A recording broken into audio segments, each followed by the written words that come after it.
Hello and welcome to Crypto News. Today is October 27th, 2025, and the top cryptocurrency news is as follows. First of all, have a good week, everyone. Let's go to Mr. Anatoly Yakovenko, who says that Ethereum's Layer 2 is not that secure. During a specific discussion on X, Solana founder Mr. Anatoly Yakovenko questioned the decentralization and security of Ethereum's Layer 2 networks. Basically, he said that Ethereum's Layer 2 networks have a huge attack surface and code bases that are so large that they cannot be properly audited for security. That is, he said that their code is too large, and it is not easy for someone to audit all the code to find critical vulnerabilities. He also said that user funds can also be transferred from Layer 2 networks, which rely on having multiple signatures without the user's permission. As Mr. Yakovenko said, I'll have the whole discussion on X for you to see if you want, but the most important things that were said are what I told you. Well, the founder of Solana is not a big fan of Layer 2. Moving on, we'll go to Zcash, which as you can see has gained 56% on the 7-day chart and in 1 month has increased by 562%. The main reason why Zcash is generally up is the whole story with Monero. Ever since Monero was attacked and managed to gain a large percentage of the network's hash rate, this has made many doubt how decentralized Monero is and how well it can maintain user anonymity. And because Zcash is like Monero, that is, a network built on anonymity, many users have moved there. However, in the last 24 hours, there is something that has helped its price rise even more, and that is Arthur Hayes, the man who said Hyperliquid would make 127 times in 3 years and within about a month sold all the coins he had to buy a Ferrari. Now he strikes again and tells us that Zcash will reach $10,000. In fact, his statement is the one you see here. Zcash hitting $10,000 in an announcement made at X automatically sent the coin's price a bit higher. Moving on, let's move on to Bitcoin and Bitcoin Code Update 30, which introduced a drastic change that has the community unhappy. Basically, a portion of the community, not all of it. Specifically, Bitcoin Core developers saw mixed reactions from the Bitcoin community when they announced the release of version 30, which brought a number of changes to the network's architecture, performance, and security. The key changes brought by Bitcoin Core 30.0 are the introduction of optional encrypted connections between nodes for better privacy, and the increase in the OP return data limit in the Bitcoin Core software from 80 to 100,000 bytes, allowing for significantly more non-financial data to be included in Bitcoin transactions. This means that each Bitcoin block can now contain more content, basically text, icons, and so on. As we've already said, this didn't sit well with the section of the Bitcoin community to the point that they came up with a new counter proposal and are now pushing for a soft fork. The proposal, called Bitcoin 444, calls on developers to limit the amount of arbitrary data that can be associated with transactions on the network. Supporters of the proposal argue that if Bitcoin is left as is, with such a large data limit, it could allow some users to add illegal content, like child pornography,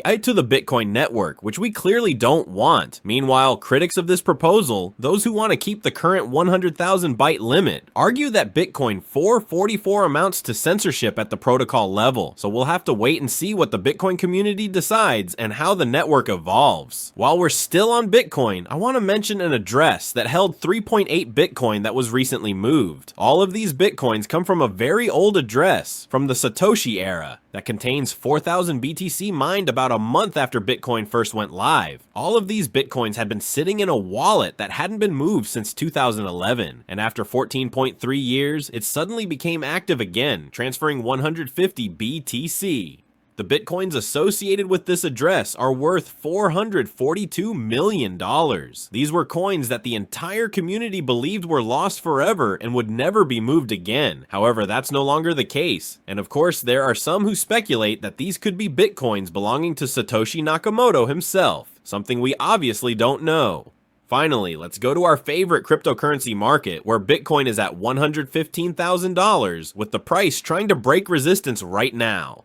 Since this move, we have already seen a lot of liquidation, reaching $350 million.